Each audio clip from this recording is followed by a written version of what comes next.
ਮਿੰਟੂ ਜੀ, ਅੱਜ ਇਹ ਖਬਰ ਆ ਰਹੀ ਹੈ ਕਿ ਅਫਗਾਨਿਸਤਾਨ ਦੇ ਗੁਰਦੁਆਰਾ ਸਾਹਿਬ ਕੋਲ ਮੁੜ ਤੋਂ ਧਮਾਕਾ ਹੋਇਆ ਜੀ। ਕੀ ਵੇਰਵਾ ਤੇ ਕੀ ਉੱਥੇ ਹਾਲਾਤ ਬਣੇ ਨੇ ਇਸ ਵੇਲੇ? ਬਿਲਕੁਲ ਜੀ, ਇਹ ਗੁਰਦੁਆਰਾ ਕਰਤੇ ਪ੍ਰਵਾਨ ਉਹੀ ਗੁਰਦੁਆਰਾ ਸਾਹਿਬ ਜਿਹਦੇ ਤੇ ਅੱਗੇ ਵੀ ਹਮਲਾ ਹੋਇਆ ਸੀਗਾ। ਵੈਸੇ ਉੱਥੇ ਅਫਗਾਨੀ ਸਿੱਖਾਂ ਤੇ ਹਮਲੇ ਜਿਹੜੇ ਆ ਪਿਛਲੇ ਕੁਝ ਸਾਲਾਂ ਤੋਂ ਕਾਫੀ ਤੇਜ਼ ਹੋਏ ਆ, ਜਿਹਦੇ 'ਚ ਉਹਨਾਂ ਦਾ ਜਾਨੀ ਮਾਲੀ ਨੁਕਸਾਨ ਹੋਇਆ, ਹਰ ਤਰ੍ਹਾਂ ਦਾ ਨੁਕਸਾਨ ਹੋਇਆ। ਤਾਂ ਖੈਰ ਦੇਖੋ, ਤਾਲਿਬਾਨ ਨੇ ਬੀਤੇ ਦਿਨੀ ਤੁਹਾਨੂੰ ਯਾਦ ਹੋਏਗਾ ਕਿ ਇੱਕ ਭਰੋਸਾ ਦਿਵਾਇਆ ਸੀਗਾ ਕਿ ਜਿਹੜੇ ਚਲੇ ਗਏ ਨੇ ਕੁਛ ਲੋਕ ਇੰਡੀਆ 'ਚ ਆ ਗਏ ਸਨ ਬਚਾ ਕੇ, ਤਾਂ ਉਹਨਾਂ ਨੇ ਕਿਹਾ ਸੀਗਾ ਕਿ ਜਲਦੀ ਵਾਪਸ ਆ ਜਾਓ, ਅਸੀਂ ਤੁਹਾਡੀ ਸੁਰੱਖਿਆ ਦਾ ਜ਼ਿੰਮਾ ਲੈਂਦੇ ਹਾਂ ਜੀ। ਪਰ ਉਹ ਸਾਰਾ ਕੁਛ ਜਿਹੜਾ ਫੇਲ ਹੋ ਗਿਆ। ਇੱਕ ਦੁਕਾਨ ਦੇ ਵਿੱਚ, ਜਿਹੜੀ ਕਿ ਦੁਕਾਨ ਗੁਰਦੁਆਰਾ ਸਾਹਿਬ ਦੇ ਬਿਲਕੁਲ ਨਜ਼ਦੀਕ ਸੀ, ਬਾਰ-ਬਾਰ ਸੀਗੀ, ਉਹਦੇ ਵਿੱਚ ਇਹ ਬੰਬ ਧਮਾਕਾ ਹੋਇਆ। ਪਰ ਖੁਸ਼ਕਿਸਮਤੀ ਦੀ ਗੱਲ ਇਹ ਆ ਕਿ ਕੋਈ ਜਾਨੀ ਨੁਕਸਾਨ ਨਹੀਂ ਹੋਇਆ, ਇਹਦੇ ਵਿੱਚ ਬਚਾਅ ਹੋ ਗਿਆ। ਪਰ ਖੌਫ ਤੇ ਫਿਰ ਖੌਫ ਹੈ ਨਾ, ਜਦੋਂ ਤੁਸੀਂ ਮਾਈਨੋਰਟੀ ਦੇ ਵਿੱਚ ਹੁੰਦੇ ਹੋ, ਪਹਿਲਾਂ ਹੀ ਖੌਫ ਦੇ ਵਿੱਚ ਹੁੰਦੇ ਹੋ, ਤੇ ਇਸ ਤਰ੍ਹਾਂ ਦਾ ਬੰਬ ਧਮਾਕਾ ਤੁਹਾਡੇ ਧਾਰਮਿਕ ਸਥਾਨ ਦੇ ਨਜ਼ਦੀਕ ਹੋਏਗਾ, ਕਿਉਂਕਿ ਬਹੁਤ ਸਾਰੇ ਸਿੱਖ ਇਸ ਗੁਰਦੁਆਰੇ ਦੇ ਵਿੱਚ ਹੀ ਪਨਾਹ ਲੈ ਕੇ ਬੈਠੇ ਨੇ ਤਕਰੀਬਨ। ਤਾਂ ਇਹ ਆਪਣੇ ਆਪ ਦੇ ਵਿੱਚ ਬੜੀ ਨਾਜ਼ੁਕ ਹਾਲਤ ਹੋ ਜਾਂਦੀ ਹੈ ਕਿਸੇ ਵੀ ਮਾਈਨੋਰਟੀ ਵਾਸਤੇ, ਜਦੋਂ ਉਸ ਦੇਸ਼ ਦੀ ਅੰਦਰੂਨੀ ਹਾਲਤ ਜਿਹੜੀ ਹੈ ਬੜੀ ਖਸਤਾ ਹੋ ਜਾਵੇ, ਗੜਬੜ ਹੋ ਜਾਵੇ। ਤਾਂ ਖੈਰ ਮੇਰਾ ਤਾਂ ਮੰਨਣਾ ਇਹ ਹੈ, ਮੈਂ ਅੱਗੇ ਵੀ ਬਹੁਤ ਵਾਰੀ ਇਹ ਗੱਲ ਕਹੀ ਆ ਕਿ ਬਈ ਉੱਥੇ ਹੁਣ ਬਚੇ ਕਿੰਨੇ ਕੁ ਨੇ, ਬਹੁਤ ਘੱਟ, ਮੁੱਠੀ ਭਰ ਸਿੱਖ ਬਚੇ ਤੇ ਉਹਨਾਂ ਨੂੰ ਲੈ ਆਉਣਾ ਚਾਹੀਦਾ ਬਚਾ ਕੇ। ਜਿਸ ਤਰੀਕੇ ਨਾਲ ਵੀ ਨਿਕਲਦੇ ਨੇ ਲੈ ਆਉਣਾ ਚਾਹੀਦਾ। ਉਹਦੇ ਵਾਸਤੇ ਹੀਲੇ ਉਪਰਾਲੇ ਜੋ ਵੀ ਹੁੰਦੇ ਆ ਉਹ ਕੀਤੇ ਜਾਣੇ ਚਾਹੀਦੇ, ਕਿਉਂਕਿ ਉੱਥੇ ਇੱਕ ਵੱਖਰੀ ਕਿਸਮ ਦੀ ਲੜਾਈ ਆ ਵਿਜੇ ਜੀ। ਕਿਉਂਕਿ ਲੜਾਈ ਇਕੱਲੀ ਤਾਲਿਬਾਨ ਦੀ ਨਹੀਂ ਸੀਗੀ, ਅਮਰੀਕਾ ਉੱਥੋਂ ਆ ਗਿਆ ਤਾਂ ਲੋਕਾਂ ਨੂੰ ਇਹ ਲੱਗਿਆ ਹੋਏਗਾ ਕਿ ਹੁਣ ਤਾਂ ਉੱਥੇ ਤਾਲਿਬਾਨ ਦਾ ਰਾਜ ਹੈ, ਹੁਣ ਲੜਾਈ ਕਾਹਦੀ ਹੈ, ਤਾਲਿਬਾਨ ਆਪਸ ਥੋੜੀ ਨਾ ਲੜਦੇ ਹੋਣੇ ਆ, ਉੱਥੇ ਰਾਜ ਕਰਨ ਵਾਲੇ ਆ। ਪਰ ਸਮੱਸਿਆ ਉੱਥੇ ਇੱਕ ਵੱਖਰੀ ਹੈ ਕਿ ਉਹ ਹੈਗੇ ਨੇ ਜਿਹੜੇ IS ਦਾ ਇੱਕ ਗਰੁੱਪ ਹੈ, ਖੁਰਾਸਾਨ ਵਾਲੇ ਜੀ, ਉਹ ਹਮਲੇ ਬਹੁਤ ਕਰਦੇ ਨੇ। ਉਹਨਾਂ ਨੇ ਪਹਿਲਾਂ ਹੀ ਵਾਰਨ ਕੀਤਾ ਸੀਗਾ ਕਿ ਅਸੀਂ ਹਮਲੇ ਕਰਾਂਗੇ, ਤਾਂ ਇਸ ਵੇਲੇ ਲੜਾਈ ਉਹਨਾਂ ਦੀ ਵੀ ਆ।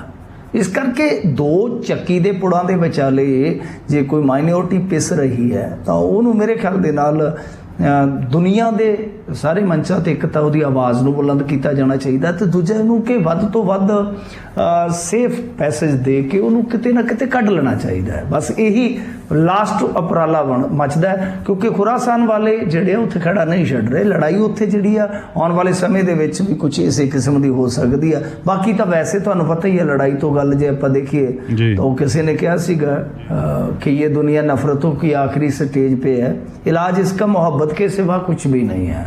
पर मोहब्बत ਹੁਣ ਤੁਹਾਨੂੰ ਪਤਾ ਹੀ ਹੈ, ਤੇ ਇੱਕ ਮਹਾਵਾਕਿਆ ਕਿ ਚੋਆ ਚੰਦਨ ਪਰ ਹਰੇ ਖਰਖੇ ਪਲਟੇ, ਕਿ ਧਾਰਮਿਕ ਸਥਾਨ ਦੇ ਨੇੜੇ ਜਾ ਕੇ ਤੇ ਇਨਸਾਨੀਅਤ ਦੀ ਸਿੱਖਿਆ ਲਈ ਜਾ ਸਕਦੀ ਹੈ, ਪਰ ਚੰਦਨ ਦੀ ਖੁਸ਼ਬੂ ਛੱਡ ਕੇ ਕਹਿੰਦੇ ਆ ਕਿ ਖੋਤਾ ਜਿਹੜਾ ਹੁੰਦਾ ਹੈ ਨਾ, ਉਹ ਖੇ ਹੀ ਪਲਟਦਾ ਆਪਣੇ ਆਪ ਤੇ। ਸੋ ਇਸ ਕਰਕੇ ਜਿਨ੍ਹਾਂ ਲੋਕਾਂ ਨੇ ਮਾੜੇ ਕਾਰੇ ਕਰਨੇ ਆ, ਉਹਨਾਂ ਨੇ ਇਸ ਤਰ੍ਹਾਂ ਦੇ ਕਾਰੇ ਕਰੀ ਜਾਣੇ ਆ। ਸੋ ਉੱਥੋਂ ਦੇ ਮਾਈਨੋਰਟੀ ਦੇ, ਚਾਹੇ ਉਹ ਹਿੰਦੂ ਹੋਣ ਚਾਹੇ ਸਿੱਖ ਹੋਣ, ਹਾਲਾਤ ਬਹੁਤ ਹੀ ਭਿਆਨਕ ਨੇ ਜੀ। ਇਸ ਬਾਰੇ ਨਾ ਜੀ ਕੈਨੇਡਾ ਦੇ ਵਿੱਚ ਵੀ ਗੱਲਬਾਤ ਅਕਸਰ ਚੱਲਦੀ ਰਹਿੰਦੀ ਹੈ। ਸਰਕਾਰ ਨੂੰ ਬਹੁਤ ਵਾਰੀ ਫਰਿਆਦ ਕੀਤੀ ਗਈ ਹੈ, ਇੱਥੇ ਵਰਲਡ ਸਿੱਖ ਆਰਗੇਨਾਈਜੇਸ਼ਨ ਵੱਲੋਂ ਵੀ ਉਪਰਾਲੇ ਕੀਤੇ ਗਏ ਕਿ ਉੱਥੋਂ ਜਿਹੜੇ ਹਿੰਦੂ ਤੇ ਸਿੱਖ ਪਰਿਵਾਰ ਨੇ ਅਫਗਾਨਿਸਤਾਨ ਤੋਂ, ਉਹਨਾਂ ਨੂੰ ਕੈਨੇਡਾ ਲੈ ਆਂਦਾ ਜਾਵੇ। 2015-16 ਦੇ ਵਿੱਚ ਇੱਕ ਜੱਥਾ ਉੱਥੋਂ ਲਿਆਂਦਾ ਵੀ ਗਿਆ ਸੀ, ਇੱਥੇ ਉਹਨਾਂ ਨੂੰ ਸੈਟਲ ਕਰ ਦਿੱਤਾ ਗਿਆ ਸੀ, ਪਰ ਉਸ ਤੋਂ ਬਾਅਦ ਕੋਈ ਪੇਸ਼ ਹਲੇ ਚੱਲ ਨਹੀਂ ਪਾਈ ਜੀ।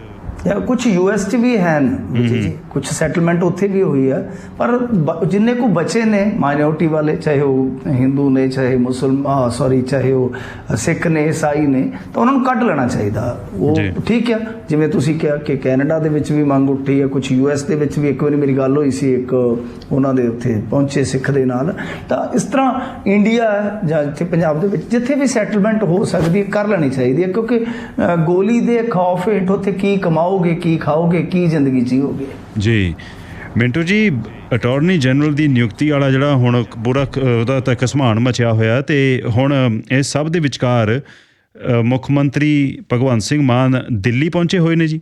ਹਾਂਜੀ, ਇਸ ਬਵਾਲ ਦੇ ਦਰਮਿਆਨ ਭਗਵੰਤ ਮਾਨ ਦਿੱਲੀ ਪਹੁੰਚ ਗਏ। ਉਹ ਜਿਵੇਂ ਉਹ ਕਹਿੰਦੇ ਹੁੰਦੇ ਨਾ ਕਿ ਗੱਲ ਬਣੀ ਹੋਈ ਆ ਕਿ ਵਿਪਾਸਨਾ ਤੋਂ ਆਉਂਦਿਆਂ ਹੀ ਕੇਜਰੀਵਾਲ ਕੋਈ ਝਟਕਾ ਦੇ ਦਿੰਦੇ ਨੇ, ਉੱਦਾਂ ਹੀ ਜਿਵੇਂ ਹੀ ਭਗਵੰਤ ਮਾਨ ਪੰਜਾਬ ਤੋਂ ਕਹਿ ਲਓ ਕਿ ਸ਼ੰਭੂ ਬੈਰੀਅਰ ਟੱਪਦੇ ਆ ਨਾ, ਲੋਕਾਂ ਦੇ ਕੰਨ ਖੜੇ ਹੋ ਜਾਂਦੇ ਨੇ ਕਿ ਲਓ ਵੀ ਹੁਣ ਕੁਛ ਹੋਣ ਲੱਗਾ ਜੀ।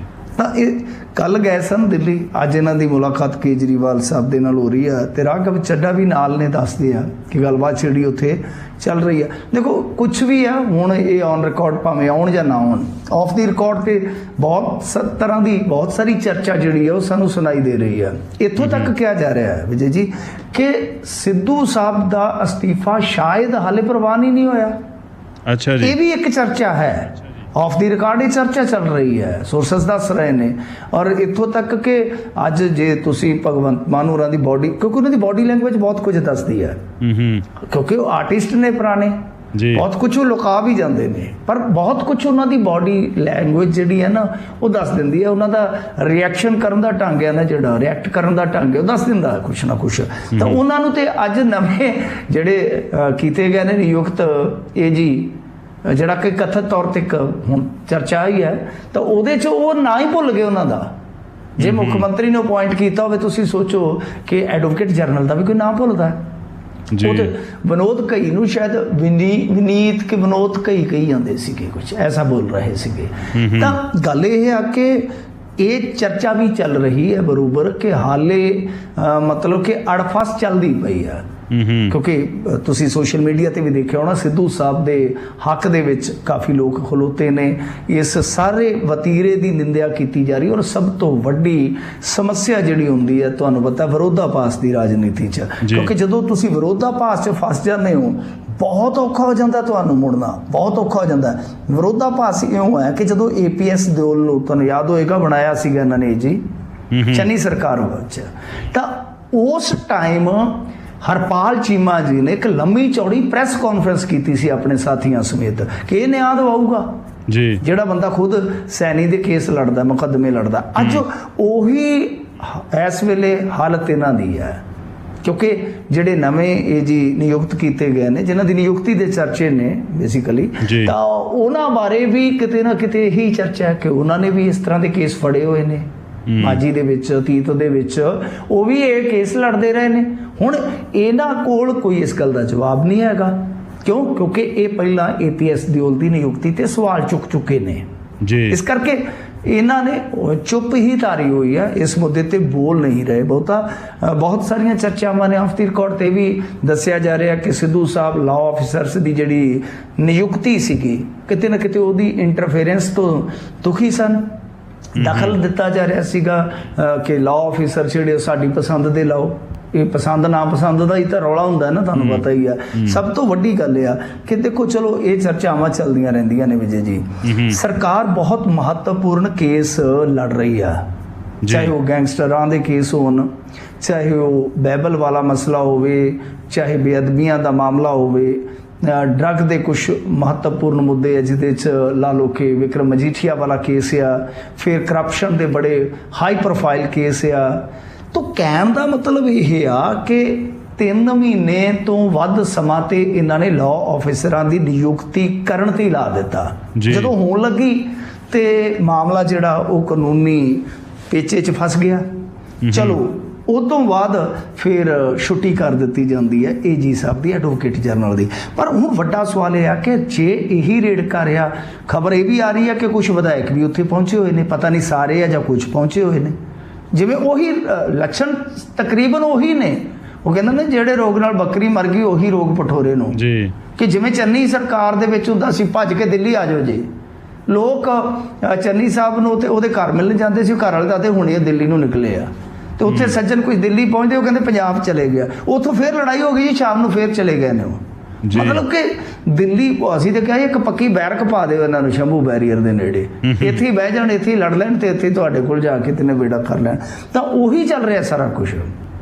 ਅੱਜ ਸੁਨੀਲ ਜਾਖੜ ਨੇ ਇੱਕ ਟਿੱਪਣੀ ਵੀ ਕੀਤੀ, ਉਹ ਕਹਿੰਦਾ ਕਿ ਉਹਨਾਂ ਨੇ ਵੀ ਪਹਿਲਾਂ ਬਦਲਿਆ ਸੀਗਾ ਇਹ ਜੀ, ਇਹਨਾਂ ਨੇ ਵੀ ਬਦਲਿਆ, ਉਹਨਾਂ ਨੇ ਵੀ DGP ਬਦਲਿਆ ਸੀ, ਇਹਨਾਂ ਨੇ ਵੀ ਬਦਲਤਾ। ਉਹਨਾਂ ਤੋਂ ਵੀ ਇੱਕ ਕਠਪੁਤਲੀ ਡਾਂਸ ਕਰਾਉਣ ਵਾਲਾ ਸੀ ਹਰੀਸ਼ ਰਾਵਤ, ਇੱਧਰ ਰਾਘਵ ਚੱਡਾ ਹੈ। ਮਤਲਬ ਕਿ ਸੱਟ ਬਰੋਬਰ ਦੀ ਹੈ, ਚੋਟ ਬਰੋਬਰ ਦੀ ਹੈ ਦੋਵਾਂ ਪਾਸਿਆਂ ਤੋਂ।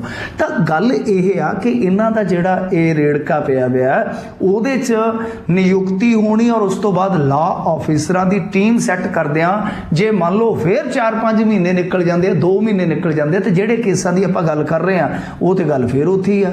ਤੇ ਮਸਲਾ ਫਿਰ ਨਾਲੇ ਉੱਥੇ ਆ ਕਿ ਕੀ ਤੁਸੀਂ ਆਪਣੇ ਆਪ ਇਹ ਸਾਰੀਆਂ ਚੀਜ਼ਾਂ ਠੀਕ ਨਹੀਂ ਕਰ ਸਕਦੇ? ਜੀ। ਪਰ ਹੁਣ ਸਵਾਲ ਲੋਕ ਕਰਦੇ ਆ, ਕਹਿੰਦੇ ਇਹਨਾਂ ਦਾ ਕੰਮ ਹੀ ਇਹ ਆ ਕਿ ਹੱਥ ਕਾਰ ਵੱਲ ਤੇ ਦਿਲ ਯਾਰ ਵੱਲ। ਕਹਾਵਤ ਹੈ ਨਾ ਪੰਜਾਬੀ 'ਚ ਜੀ। ਕਿ ਹੱਥ ਕੰਮ 'ਚ ਆ, ਪਰ ਜਿਹੜੀ ਸੁਧਾ ਹੈ ਉਹ ਯਾਰ ਵੱਲ ਆ। ਯਾਰ ਕੌਣ ਹੈ ਹੁਣ ਤੁਹਾਨੂੰ ਪਤਾ? ਜੀ ਜੀ ਜੀ।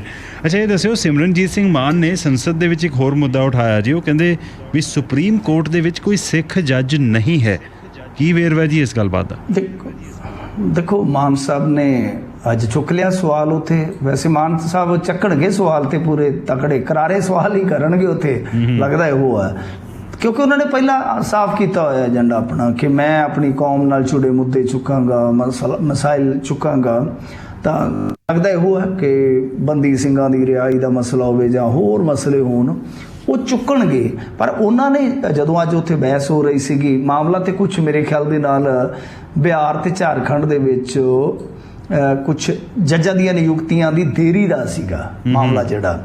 ਇਹਨਾਂ ਦੀ ਵਾਰੀ ਆਈ ਤੇ ਇਹਨਾਂ ਨੇ ਫਿਰ ਤੁਹਾਨੂੰ ਪਤਾ ਹੀ ਹੈ ਪਾ ਲਿਆ ਕੰਨ 'ਚ, ਕਹਿੰਦੇ ਨਾ ਟਿੰਡ 'ਚ ਕੰਨਾ। ਤਾਂ ਜਦੋਂ ਇਹਨਾਂ ਨੇ ਪਾ ਲਿਆ, ਇਹਨਾਂ ਨੇ ਆਖਿਆ ਕਿ ਸਾਡਾ ਕੋਈ ਕਿਉਂ ਨਹੀਂ ਬਈ ਜੱਜ ਉੱਥੇ।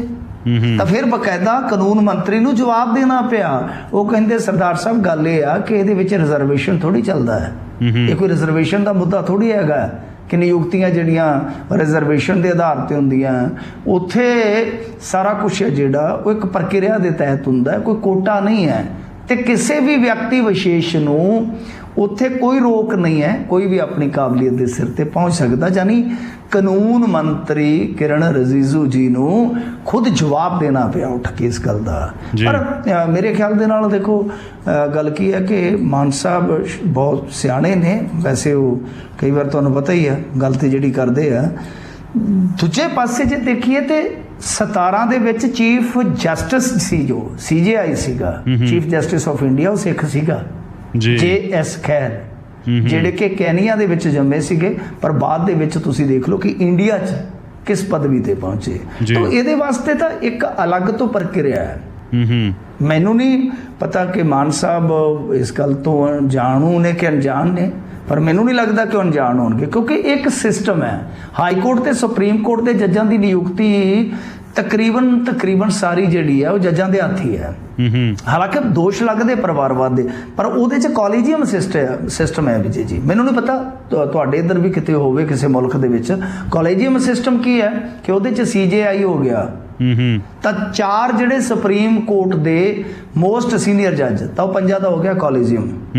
ਉਹਨੇ ਸੀਨੀਅਰਟੀ ਦੇ ਹਿਸਾਬ ਕਿਤਾਬ ਦੇ ਨਾਲ, ਕਿਉਂਕਿ ਉਹਦੇ ਵਾਸਤੇ ਅਲੱਗ ਤੋਂ, ਜਿਵੇਂ ਹੁਣ ਆਪਾਂ ਸੁਪਰੀਮ ਕੋਰਟ ਦੀ ਨਿਯੁਕਤੀ ਦੇਖਣੀ ਹੈ, ਤਾਂ ਉਹਦੇ 'ਚ ਕੀ ਹੋਏਗਾ ਕਿ ਹਾਈ ਕੋਰਟ ਦੇ ਵਿੱਚ ਜੱਜ ਵਜੋਂ ਘੱਟੋ ਘੱਟ ਕੋਈ 5 ਸਾਲ ਦਾ ਤਜਰਬਾ ਹੋਵੇ, ਕੁਝ ਸਾਲ ਦਾ, ਹੁਣ ਇੰਨਾ ਮੈਨੂੰ ਐਗਜ਼ੈਕਟ ਪਤਾ ਨਹੀਂ, ਤੇ 10 ਸਾਲ ਤੁਹਾਡੀ ਪ੍ਰੈਕਟਿਸ ਹੋਣੀ ਚਾਹੀਦੀ ਹੈ ਲਾਇਰ ਦੇ ਤੌਰ ਤੇ। ਤਾਂ ਇਹਦਾ ਮਤਲਬ ਕਿ ਇੱਕ ਅਲੱਗ ਹੈਗਾ ਜਿਹੜਾ ਪੈਮਾਨਾ ਜਿਹਨੂੰ ਪੂਰਾ ਕੀਤਾ ਜਾਣਾ ਤੁਹਾਡੇ ਵੱਲੋਂ ਜ਼ਰੂਰੀ ਹੈ। ਉਸ ਤੋਂ ਬਾਅਦ ਫਿਰ ਸਾਰਾ ਕੁਛ ਜਿਹੜਾ ਹੁੰਦਾ ਸੀਨੀਅਰਟੀ ਦੇ ਲਿਹਾਜ਼ ਨਾਲ ਕਾਲੀਜੀਅਮ ਜਿਹੜਾ ਨਾ ਚੱਕਦਾ ਉਹ ਭੇਜਦਾ ਸਰਕਾਰ ਕੋਲ। ਸਰਕਾਰ ਕੋਲ ਇੱਕ ਅਧਿਕਾਰ ਹੈ ਕਿ ਉਹ ਇੱਕ ਵਾਰੀ ਕਾਲੀਜੀਅਮ ਦੀ ਭੇਜੀ ਹੋਈ ਸਿਫਾਰਿਸ਼ ਨੂੰ ਵਾਪਸ ਕਰ ਸਕਦੀ ਹੈ, ਰਿਟਰਨ ਕਰ ਸਕਦੀ ਹੈ। ਪਰ ਇਹ ਨਿਯਮ ਹੈ ਕਿ ਦੂਜੀ ਵਾਰੀ ਕਾਲੀਜੀਅਮ ਨੇ ਉਹੀ ਨਾ ਘੱਲ ਦਿੱਤੇ ਤਾਂ ਇਹਨਾਂ ਨੂੰ ਪ੍ਰਵਾਨ ਕਰਨੇ ਪੈਣਗੇ, ਮਤਲਬ ਕਿ ਸਰਕਾਰ ਵੀ ਨਹੀਂ ਰੋਕ ਸਕਦੀ। ਹਾਂ, ਮੈਂ ਜਿਵੇਂ ਕਿਹਾ ਕਿ ਹਾਈ ਕੋਰਟ ਦੇ ਵਿੱਚ ਨਿਯੁਕਤੀਆਂ ਨੂੰ ਲੈ ਕੇ ਬਹੁਤ ਵਾਰੀ ਪਰਿਵਾਰਵਾਦ ਦੇ ਦੋਸ਼ ਜ਼ਰੂਰ ਲੱਗੇ ਆ, ਪਰ ਜਿਵੇਂ ਕਾਨੂੰਨ ਮੰਤਰੀ ਨੇ ਕਿਹਾ ਕਿ ਕਿਸੇ ਧਰਮ ਵਿਸ਼ੇਸ਼ ਜਾਂ ਕਿਸੇ ਵਿਅਕਤੀ ਵਿਸ਼ੇਸ਼ ਤੇ ਕੋਈ ਸਪੈਸੀਫਿਕਲੀ ਕੋਈ ਰੋਕ ਨਹੀਂ ਹੈ ਕਿ ਤੂੰ ਸੁਪਰੀਮ ਕੋਰਟ ਜਾਂ ਹਾਈ ਕੋਰਟ 'ਚ ਨਹੀਂ ਜੱਜ ਲੱਗ ਸਕਦਾ। ਜੀ। ਅੱਛਾ, ਇਹ ਦੱਸਿਓ ਜੀ, ਜਿਹੜੇ ਐਡਿਡ ਸਕੂਲਾਂ ਦੀਆਂ ਰੌਣਕਾਂ ਨੂੰ ਨਜ਼ਰ ਲੱਗਦੀ ਪ੍ਰਤੀਤ ਹੋ ਰਹੀ ਹੈ ਜੀ, ਰਿਪੋਰਟ ਕੀ ਬੋਲਦੀ ਹੈ ਇਹਦੇ ਬਾਰੇ? ਜੀ ਬਿਲਕੁਲ, ਐਡਿਡ ਸਕੂਲ ਜਿਹੜੇ ਨੇ ਪੰਜਾਬ ਦੇ ਵਿੱਚ ਅੱਛੀ ਖਾਸੀ ਤਾਦਾਦ ਦੇ ਵਿੱਚ ਹੁੰਦੇ ਸਨ ਤੋਂ ਭਾਵ ਕਿ ਹੁਣ ਘਟ ਗਏ ਨੇ।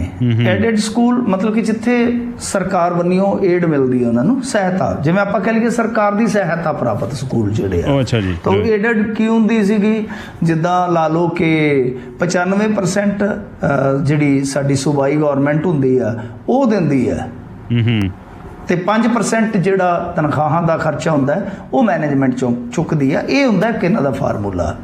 ਸੋ ਇਹ ਜਿਹੜੇ ਸਕੂਲ ਨੇ ਸਰਕਾਰੀ ਸਹਾਇਤਾ ਪ੍ਰਾਪਤ ਪੰਜਾਬ ਦੇ ਵਿੱਚ ਦੱਸਦੇ ਆ ਕਿ ਕਿਸੇ ਸਮੇਂ 484 ਸਨ। 484 ਸਕੂਲ ਸਨ, ਜਿਨ੍ਹਾਂ ਦੇ ਵਿੱਚੋਂ ਹੁਣ ਤਕਰੀਬਨ 185 ਬੰਦ ਹੀ ਹੋ ਚੁੱਕੇ, ਟੋਟਲੀ ਬੰਦ ਹੋ ਚੁੱਕੇ ਆ। ਜਿਵੇਂ ਆਪਾਂ ਦੇਖਿਆ ਕਿਸੇ ਸਮੇਂ ਤੁਸੀਂ ਪੰਜਾਬ 'ਚ ਇੰਜੀਨੀਅਰਿੰਗ ਕਾਲਜਾਂ 'ਚ ਕਿੰਨੀਆਂ ਰੌਣਕਾਂ ਦੇਖੀਆਂ ਹੋਣਗੀਆਂ, ਪੋਲੀਟੈਕਨੀਕਲ ਕਾਲਜਾਂ 'ਚ ਕਿੰਨੀਆਂ ਰੌਣਕਾਂ ਦੇਖੀਆਂ ਹੋਣਗੀਆਂ, ਡਿਗਰੀ ਕਾਲਜਾਂ 'ਚ ਬਹੁਤ ਰੌਣਕਾਂ ਦੇਖੀਆਂ ਹੋਣਗੀਆਂ, ਪਰੰਤੂ ਅੱਜ ਬਹੁਤ ਸਾਰੇ ਕਾਲਜ, ਜਿਵੇਂ ਉਹ ਗੁਰਦਾਸ ਮਾਨ ਕਹਿੰਦੇ ਸੀ ਨਾ, ਘਰ ਦੀ ਰੌਣਕ ਲੈ ਗਏ ਨਾਲੇ ਤੇ ਬੂਹੋਂ ਬਾਹਰ ਲਮਕਦੇ ਤਾਲੇ, ਤੇ ਉਹ ਹੁਣ ਤਾਲੇ ਲਮਕਦੇ ਆ, ਘਰ ਦੀ ਰੌਣਕ ਤੇ ਮਤਲਬ ਕਿ ਲੈ ਗਏ ਬੱਚੇ, ਨਾਲ ਹੀ ਲੈ ਗਏ, ਕਿਉਂਕਿ ਬੱਚੇ ਆਈਲੈਸ ਕਰਦੇ ਨੇ ਜੀ। ਅੱਜ ਕੱਲ ਆਈਲੈਸ ਵੀ ਬਲੂਟੁੱਥ ਨਾਲ ਹੁੰਦਾ ਪਿਆ, ਉਹ ਵੀ ਇੱਕ ਇੱਥੋਂ ਗਰੋਹ ਫੜਿਆ ਗਿਆ, 60-65 ਉਹਨਾਂ ਨੇ ਟਪਾ ਵੀ ਦਿੱਤੇ ਆ। ਅੱਛਾ ਜੀ, ਜੰਤਰ ਲਾ ਲੈਂਦੇ ਆ ਨਾ ਅੱਜ ਕੱਲ। ਹਾਂਜੀ, ਉਹ ਵੀ ਪੰਜਾਬੀਆਂ ਨੇ ਲੱਭ ਲਿਆ ਜੁਗਾੜ ਕਿ ਬਾਹਰ ਬੈਠੇ ਪੇਪਰ ਵੀ ਉਹ ਕਿਤੇ ਨਾ ਕਿਤੇ ਹਾਸਲ ਕਰ ਲੈਂਦੇ ਸੀਗੇ, ਬੰਦੇ ਵੀ ਸੋਲਵ ਕਰਨ ਵਾਲੇ, ਸਾਰਾ ਕੁਝ ਮਤਲਬ ਕਿ ਰੈਡੀਮੇਡ ਆਈਲੈਸ ਉਹ ਵੀ ਸਾਡੇ ਵਾਸਤੇ ਤਿਆਰ ਆ। ਤਾਂ ਇਹ ਕੀ ਹੋਇਆ ਕਿ ਹੁਣ ਜਿਹੜੇ ਇਹ ਸਕੂਲ ਬੰਦ ਹੋਏ ਨੇ 185, ਤਾਂ ਜਿਹੜੇ ਬਚੇ 300 ਸਕੂਲ ਨੇ, ਕਿਸੇ ਟਾਈਮ 484 ਏਡਡ ਸਕੂਲਾਂ ਦੇ ਵਿੱਚ 9468 ਸਟਾਫ ਸੀਗਾ। ਅੱਜ ਦੀ ਤਾਰੀਖ ਦੇ ਵਿੱਚ 300 ਸਕੂਲ ਜਿਹੜੇ ਬਚੇ, ਉਹਨਾਂ ਦੇ ਵਿੱਚ ਸਟਾਫ ਸਿਰਫ 2000 ਹੈ। 2000 ਤਾਂ ਹੁਣ ਤੁਸੀਂ ਆਪ ਹੀ ਅੰਦਾਜ਼ਾ ਲਾ ਲਓ ਕਿ ਜਿਵੇਂ ਜਿਵੇਂ ਸਟਾਫ ਘਟਦਾ ਜਾਏਗਾ, ਤਿਵੇਂ ਇਹ ਵੀ ਕਾਲਜ ਸਕੂਲ ਬੰਦ ਹੁੰਦੇ ਜਾਣਗੇ ਨਾ। ਕਿਉਂਕਿ ਜਿੱਥੇ ਸਟਾਫ ਨਹੀਂ ਹੋਏਗਾ ਫਿਰ ਉੱਥੇ ਸਿੱਖਿਆ ਦਾ ਮਿਆਰ ਨਹੀਂ ਹੋਏਗਾ, ਤੇ ਜਿੱਥੇ ਮਿਆਰ ਨਹੀਂ ਹੋਏਗਾ ਉੱਥੇ ਵਿਦਿਆਰਥੀਆਂ ਦੀ ਹਾਜ਼ਰੀ ਨਹੀਂ ਰਹੇਗੀ। ਤਾਂ ਸਾਡਾ ਸਕੂਲੀ ਸਿੱਖਿਆ ਦਾ ਢਾਂਚਾ ਜਿਹੜਾ ਉਹ ਤਕਰੀਬਨ ਕਹਿ ਲਓ ਕਿ ਹੁਣ ਬਹੁਤ ਹੱਦ ਤੱਕ ਰਿਫਾਰਮਸ ਮੰਗਦਾ। ਜੇ ਤਾਂ ਹੋ ਗਏ ਵੇਲੇ ਸਿਰ ਠੀਕ ਆ, ਨਹੀਂ ਤੇ ਜਿਵੇਂ ਮੈਂ ਕਾਲਜਾਂ ਦੀ ਤੁਹਾਨੂੰ ਦੱਸੀ ਹੈ ਦੁਰਗਤ, ਕਿ ਜਿਵੇਂ ਕਾਲਜਾਂ ਦੇ ਵਿੱਚ ਕਦੇ ਰੌਣਕਾਂ ਹੁੰਦੀਆਂ ਸੀਗੀਆਂ, ਹੁਣ ਉਹ ਸਾਰੇ ਐ ਵਿਰਾਨ ਪਏ ਨੇ, ਖੰਡਰ ਹੋ ਰਹੇ ਨੇ। ਠੀਕ ਉਸੇ ਤਰ੍ਹਾਂ ਬਹੁਤ ਸਾਰੇ ਸਕੂਲ ਜਿਹੜੇ ਸਾਡੇ, ਉਹ ਵੀ ਇਸੇ ਤਰ੍ਹਾਂ ਹੀ ਹੋ ਜਾਣਗੇ ਜੇਕਰ ਅਸੀਂ ਆਪਣੇ ਸਿੱਖਿਆ ਦੇ ਢਾਂਚੇ ਨੂੰ ਮਜ਼ਬੂਤ ਨਾ ਕੀਤਾ। ਤਾਂ ਦੇਖਦੇ ਹਾਂ ਸਰਕਾਰ ਇਸ ਪਾਸੇ ਕਦੋਂ ਤਵੱਜੋ ਦਿੰਦੀ ਹੈ। ਹਾਲੇ ਤੇ ਸਰਕਾਰ ਤੁਹਾਨੂੰ ਪਤਾ ਹੈ ਦਿੱਲੀ ਤੁਰੀ ਫਿਰਦੀ ਹੈ, ਦਿੱਲੀ ਤੋਂ ਜਦੋਂ ਕਿਤੇ ਫੁਰਸਤ ਮਿਲ ਗਈ ਤੇ ਫਿਰ ਵੇਖਣਗੇ ਕਿ ਲਾ ਕੇ ਜ਼ੋਰ ਕਿ ਹਾਂ ਭਾਈ ਕੀ ਕੁਝ ਠੀਕ ਕਰ ਸਕਦੇ ਹਾਂ ਅਸੀਂ ਜੀ। ਮਿੰਟੂ ਜੀ, ਇਹ ਦੱਸਿਓ, ਸਿੱਧੂ ਮੂਸੇਵਾਲੇ ਦੇ ਮੈਨੇਜਰ ਸ਼ਗਨਪ੍ਰੀਤ ਖਿਲਾਫ ਸਪਲੀਮੈਂਟਰੀ ਚਲਾਨ ਹੁਣ ਪੁਲਿਸ ਵੱਲੋਂ ਪੇਸ਼ ਕੀਤਾ ਜਾਏਗਾ, ਕੀ ਵੇਰਵਾ ਜੀ ਇਸ ਗੱਲ ਦਾ? ਆਸਟ੍ਰੇਲੀਆ ਦੇ ਵਿੱਚ ਆਈ ਬਲੀਵ ਸ਼ਗਨਪ੍ਰੀਤ ਸਿੰਘ ਜੀ ਦੱਸਿਆ ਹੀ ਜਾ ਰਿਹਾ। ਸ਼ਗਨਪ੍ਰੀਤ ਦੀ ਇੱਕ ਬੀਤੇ ਦਿਨੀ ਇੰਟਰਵਿਊ ਆਈ ਸੀ, ਉਹਦੇ ਵਿੱਚ ਆਪਾਂ ਵੈਸੇ ਮੇਰੇ ਖਿਆਲ ਦੇ ਨਾਲ ਅੱਗੇ ਵੀ ਇੱਕ ਦਿਨ ਜ਼ਿਕਰ ਕੀਤਾ ਸੀ ਇਸ ਗੱਲ ਦਾ ਸ਼ਾਇਦ, ਕਿ ਸ਼ਗਨਪ੍ਰੀਤ ਉਸ ਇੰਟਰਵਿਊ ਦੇ ਵਿੱਚ ਇਹ ਕਹਿ ਰਿਹਾ ਸੀਗਾ, ਅਨਫੋਰਚੂਨੇਟਲੀ ਕੁਝ ਉਦੋਂ ਵਾਪਰ ਗਿਆ, ਵੱਡਾ ਵਾਪਰ ਗਿਆ, ਮੈਨੂੰ ਯਾਦ ਨਹੀਂ, ਤੇ ਉਹ ਇੰਟਰਵਿਊ ਜਿਹੜੀ ਉਹ ਦਬ ਗਈ ਉਸ ਘਟਨਾ ਦੇ ਥੱਲੇ। ਹੋਇਆ ਕੀ ਸੀਗਾ ਕਿ ਸ਼ਗਨਪ੍ਰੀਤ ਨੇ ਦਾਅਵਾ ਕੀਤਾ ਸੀਗਾ ਕਿ ਪੁਲਿਸ ਨੇ ਸਿੱਧੂ ਮੂਸੇਵਾਲਾ ਨੂੰ ਪਹਿਲਾਂ ਹੀ ਜਾਣਕਾਰੀ ਦੇ ਦਿੱਤੀ ਸੀ ਕਿ ਤੇਰੇ ਮਗਰ ਕੁਝ ਸ਼ੂਟਰ ਲੱਗੇ ਨੇ, ਇੱਥੋਂ ਤੱਕ ਕਿ ਕੁਝ ਸ਼ੂਟਰਾਂ ਦੀਆਂ ਤਸਵੀਰਾਂ ਵੀ ਭੇਜ ਦਿੱਤੀਆਂ ਗਈਆਂ। ਤੇ ਮੈਂ ਬੜਾ ਹੈਰਾਨ ਸੀਗਾ ਕਿ ਜੇ ਇਹ ਗੱਲ ਸੱਚੀ ਆ ਤਾਂ ਕਿੰਨੀ ਇਹ ਅੰਨੀ ਮਚਣ ਵਾਲੀ ਗੱਲ ਆ ਕਿ ਜਿਸ ਇੰਟੈਲੀਜੈਂਸ ਨੇ ਇੱਕ ਬੰਦੇ ਨੂੰ ਜਿਉਂਦੇ ਨੂੰ ਅਲਰਟ ਕਰ ਦਿੱਤਾ ਕਿ ਤੇਰੇ ਮਗਰ ਬੰਦੇ ਲੱਗੇ ਆ, ਪਰ ਉਸੇ ਇੰਟੈਲੀਜੈਂਸੀ ਨੇ ਇਹ ਰਿਪੋਰਟ ਦੇ ਦਿੱਤੀ ਕਿ ਇਸ ਬੰਦੇ ਨੂੰ ਕੋਈ ਖਤਰਾ ਨਹੀਂ ਹੈ, ਸਿਕਿਉਰਿਟੀ ਵਾਪਸ ਲੈ ਲਓ ਜਾਂ ਸਿਕਿਉਰਿਟੀ 'ਚ ਕਟੌਤੀ ਕਰ ਲਓ। ਕਿੰਨੀ ਤਰਾਸਦੀ ਵਾਲੀ ਗੱਲ ਹੈ ਨਾ। ਤਾਂ ਖੈਰ ਸ਼ਗਨਪ੍ਰੀਤ ਦੀ ਉਹ ਇੰਟਰਵਿਊ ਜਿਹੜੀ ਆ ਮੇਰੇ ਖਿਆਲ ਦੇ ਨਾਲ ਲਾਸਟ ਹੀ ਆ, ਉਸ ਤੋਂ ਬਾਅਦ ਤੇ ਕੋਈ ਇੰਟਰਵਿਊ ਜਿਹੜੀ ਆਈ ਨਹੀਂ ਹੈ। ਸ਼ਗਨਪ੍ਰੀਤ ਨੂੰ ਇਸ ਮਾਮਲੇ ਦੇ ਵਿੱਚ ਪੁਲਿਸ ਨੇ ਚਲਾਨ 'ਚ ਨਾਮਜ਼ਦ ਕਰ ਲਿਆ। ਹੁਣ ਉਹਦੇ ਮਾਮਲੇ 'ਚ ਸਪਲੀਮੈਂਟਰੀ ਚਲਾਨ ਪੂਰਕ ਚਲਾਨ ਕਰ ਦਿੱਤਾ ਜਾਏਗਾ। ਤਾਂ ਇੱਕ ਮੁਲਜ਼ਮ ਦੇ ਤੌਰ ਤੇ ਸ਼ਗਨਪ੍ਰੀਤ ਨੂੰ ਇਸ ਕੇਸ ਦੇ ਵਿੱਚ ਹੁਣ ਟ੍ਰਾਇਲ ਦਾ ਸਾਹਮਣਾ ਕਰਨਾ ਪਏਗਾ। ਜਾਂ ਤਾਂ ਆਸਟ੍ਰੇਲੀਆ ਰਹੇਗਾ ਜਦੋਂ ਤੱਕ ਉਹ ਰਹਿ ਸਕਦਾ ਹੈ, ਜਾਂ ਇੰਡੀਆ 'ਚ ਆਏਗਾ ਤਾਂ ਉਹਦੀ ਗ੍ਰਿਫਤਾਰੀ ਤੈਅ ਆ। ਕਿਉਂ? ਇਸ ਚਲਾਨ ਦੇ ਵਿੱਚ ਜਿਹੜੀ ਗੱਲ ਕਹੀ ਗਈ ਆ ਉਹਦੇ 'ਚ ਦਾਅਵਾ ਇਹੋ ਆ ਪੁਲਿਸ ਦੀ ਕਹਾਣੀ ਦਾ ਕਿ ਦਰਅਸਲ ਇੱਕ ਚੌਥਾ ਸ਼ੂਟਰ ਜਿਹੜਾ ਅਣਪਛਾਤਾ ਹੈ, ਇੱਕ ਤਾਂ ਉਹਦੀ ਸਾਰੀ ਕੁੰਡਲੀ ਇਹਦੇ ਕੋਲ ਆ, ਸ਼ਗਨੇ ਦੇ ਕੋਲ। ਦੂਜੀ ਚੀਜ਼ ਇਹ ਆ ਕਿ ਸ਼ੂਟਰਾਂ ਨੂੰ ਠਹਿਰਾਇਆ ਇਹਨੇ ਸੀ, ਤਸਵੀਰ ਇਹਨੇ ਵਿੱਕੀ ਮਿੱਡੂ ਖੇੜਾ ਦੀ ਦਿਖਾਈ ਸੀ, ਤੇ ਜਾਣ ਲੱਗੇ ਵੀ ਮਤਲਬ ਕਿ ਇਹਦੇ ਕੋਲੋਂ ਹੀ ਗਏ ਸਨ ਬੰਦੇ। ਤਾਂ ਇੱਥੋਂ ਤੱਕ ਹੈ ਕਿ ਉਹ ਬਿਲਕੁਲ ਇਸ ਮਾਮਲੇ 'ਚ ਪੁਲਿਸ ਦੇ ਮੁਤਾਬਕ ਕਥਿਤ ਤੌਰ ਤੇ ਬਿਲਕੁਲ ਸੂਤਰਧਾਰ ਹੈ। ਉਹਦਾ ਹੁਣ ਵਿੱਕੀ ਮਿੱਡੂ ਖੇੜੇ ਦੇ ਨਾਲ ਰੌਲਾ ਕੀ ਸੀਗਾ, ਜੇ ਆਪਾਂ ਪੁਲਿਸ ਦੀ ਕਹਾਣੀ ਤੇ ਯਕੀਨ ਕਰੀਏ ਤਾਂ ਉਹ ਰੌਲਾ ਕੀ ਸੀਗਾ, ਕਾਹਤੋਂ ਮਾਰਿਆ ਵਿੱਕੀ ਮਿੱਡੂ ਖੇੜਾ ਨੂੰ, ਸ਼ਗਨੇ ਦਾ ਕੀ ਰੌਲਾ ਸੀਗਾ? ਤਾਂ ਇਹ ਇੱਕ ਬਹੁਤ ਵੱਡਾ ਸਵਾਲ ਆ। ਹਾਲ ਦੀ ਘੜੀ ਦੇਖੋ ਉਹ ਆਸਟ੍ਰੇਲੀਆ 'ਚ ਹੈ, ਇਸ ਗੱਲ ਦੀ ਤਾਂ ਪੁਸ਼ਟੀ ਤਕਰੀਬਨ ਹੋ ਚੁੱਕੀ ਹੈ ਕਿਉਂਕਿ ਸੌਰੀ ਹਾਈ ਕੋਰਟ ਦੇ ਵਿੱਚ ਇੱਕ ਪਟੀਸ਼ਨ ਪਾਈ ਗਈ ਸੀਗੀ ਇਹਦੇ ਬੰਨਿਓ ਸ਼ਗਨ ਬੰਨਿਓ, ਤਾਂ ਉਹਦੇ 'ਚ ਕਿਹਾ ਗਿਆ ਸੀਗਾ ਕਿ ਇੱਕ ਤੇ ਐਂਟੀਸਪੇਟਰੀ ਬੇਲ ਦਿਓ, ਇੱਕ ਸਿਕਿਉਰਿਟੀ ਦਾ ਇੰਤਜ਼ਾਮ ਕਰੋ। ਤਾਂ ਹਾਈ ਕੋਰਟ ਨੇ ਸਵਾਲ ਕੀਤਾ ਸੀ ਮੋੜਵਾ ਕਿ ਉਹ ਇਸ ਟਾਈਮ ਹੈ ਕਿੱਥੇ। ਤਾਂ ਇਹਨਾਂ ਦੇ ਵਕੀਲ ਨੇ ਇਹ ਕਿਹਾ ਸੀਗਾ ਕਿ ਉਹ ਇਸ ਸਮੇਂ ਆਸਟ੍ਰੇਲੀਆ ਤੋਂ, ਉਹਨਾਂ ਕਿਹਾ ਕਿ ਆਸਟ੍ਰੇਲੀਆ 'ਚ ਵੀ ਉਹਨੂੰ ਕੋਈ ਖਤਰਾ ਹੈ, ਆਸਟ੍ਰੇਲੀਆ 'ਚ ਕਿਵੇਂ ਸਿਕਿਉਰਿਟੀ ਦਈਏ। ਤਾਂ ਕਹਿਣ ਦਾ ਮਤਲਬ ਕਿ ਇਹ ਤਾਂ ਪੁਸ਼ਟੀ ਹੈ ਕਿ ਉਹ ਆਸਟ੍ਰੇਲੀਆ ਦੇ ਵਿੱਚ, ਹੁਣ ਕਿੰਨਾ ਚਿਰ ਰਹੇਗਾ ਕਿੰਨਾ ਚਿਰ ਨਹੀਂ, ਇਹਦੇ ਬਾਰੇ ਤਾਂ ਕੋਈ ਜਾਣਕਾਰੀ ਨਹੀਂ ਆਪਾਂ ਦੇ ਸਕਦੇ। ਪਰ ਆਉਣ ਵਾਲੇ ਸਮੇਂ ਦੇ ਵਿੱਚ ਜੇ ਸ਼ਗਨਪ੍ਰੀਤ ਇੱਧਰ ਆ ਜਾਂਦਾ ਹੈ ਤਾਂ ਇਸ ਕੇਸ ਦੇ ਵਿੱਚ ਉਹਦੇ ਤੋਂ ਪੁੱਛਗਿੱਛ ਤਾਂ ਹੋਣੀ ਹੈ। ਪੁੱਛਗਿੱਛ ਦੇ ਵਿੱਚ ਜੇ ਕੋਈ ਐਂਗਲ ਮੰਨ ਲਓ ਕਿਸੇ ਹੋਰ ਪਾਸੇ ਨੂੰ ਤੁਰ ਪੈਂਦਾ ਹੈ ਤਾਂ ਫਿਰ ਬਹੁਤ ਕੂਹਣੀ ਮੋੜ ਆਉਣਗੇ ਇਸ ਕਹਾਣੀ 'ਚ ਅੱਗੇ ਜਾ ਕੇ। ਤੇ ਮਿੰਟੂ ਜੀ, ਅੱਜ ਦੀ ਖੁਸ਼ਨੁਮਾ ਖਬਰ ਕੀ ਹੈ ਜੀ? ਖੁਸ਼ਨੁਮਾ ਖਬਰ ਅੱਜ ਆਪਾਂ ਬੇਟੀਆਂ ਦੀ ਲੈਂਦੇ ਹਾਂ ਜੀ। ਬਠਿੰਡੇ ਜ਼ਿਲ੍ਹੇ ਦਾ ਪਿੰਡ ਹੈ, ਇੱਕ ਬੜਾ ਕਹਿ ਲਓ ਕਿ ਇਸ ਵੇਲੇ ਚਰਚਿਤ ਪਿੰਡ ਆ। ਇਸ ਪਿੰਡ ਦੀ ਜਿਹੜੀ ਸਰਪੰਚਨੀ ਕਹਿ ਲਓ ਉਹ ਹੈ ਸੈਸ਼ਨਦੀਪ ਕੌਰ, ਕੁੜੀ ਯੰਗ ਹੈ, ਸਾਰੇ ਜ਼ਿਲ੍ਹੇ 'ਚੋਂ ਯੰਗ ਸਰਪੰਚ ਹੈ, ਯੰਗੈਸਟ ਸਰਪੰਚ ਸਾਰੇ ਡਿਸਟ੍ਰਿਕਟ 'ਚੋਂ। ਪਿੰਡ ਦਾ ਨਾਮ ਹੈ ਮਾਨਕ ਖਾਨਾ। ਵੈਸੇ ਤੇ ਕਾਫੀ ਚਰਚਾ ਇਸ ਬੀਬੀ ਨੇ ਪਹਿਲਾਂ ਹੀ ਬਟੋਰੀ ਹੋਈ ਹੈ, 3 ਅਵਾਰਡ ਨੇ ਇਹਨਾਂ ਦੇ ਪੰਚਾਇਤ ਕੋਲ। ਪਰ ਨਵੀਂ ਪਹਿਲ ਇਹਨਾਂ ਨੇ ਇੱਕ ਵਾਰੀ ਹੋਰ ਕੀਤੀ ਆ ਕਿ ਇੱਕ 10 ਲੱਖ ਦੀ ਲਾਗਤ ਦੇ ਨਾਲ ਲਾਇਬ੍ਰੇਰੀ ਬਣਾਈ ਹੈ ਪਿੰਡ ਦੇ ਵਿੱਚ ਆਪਣੇ ਪੱਧਰ ਤੇ, ਤੇ ਉਹਦਾ ਨਾਮ ਰੱਖਿਆ ਗਿਆ ਲੇਖਿਕਾ ਅੰਮ੍ਰਿਤਾ ਪ੍ਰੀਤਮ ਦੇ ਨਾਮ ਤੇ।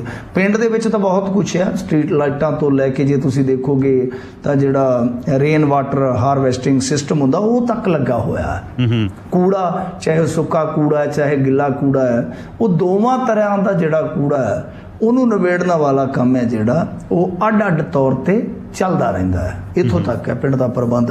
ਤਾਂ ਇਹ ਲਾਇਬ੍ਰੇਰੀ ਵਾਲਾ ਜਿਹੜਾ ਕੰਮ ਕੀਤਾ ਹੈ ਮੈਂ ਕਹਿੰਦਾ ਕਿ ਬਹੁਤ ਉੱਚੀ ਸੁੱਚੀ ਸੋਚ ਵਾਲਾ ਹੈ, ਕਿਉਂਕਿ ਇਹਦੇ ਵਿੱਚ 10,000 ਬੁੱਕਸ ਪਹਿਲੀ ਸੱਟੇ ਰੱਖੀਆਂ ਗਈਆਂ ਨੇ। ਇਹ ਬਹੁਤ ਵੱਡੀ ਗੱਲ ਆ।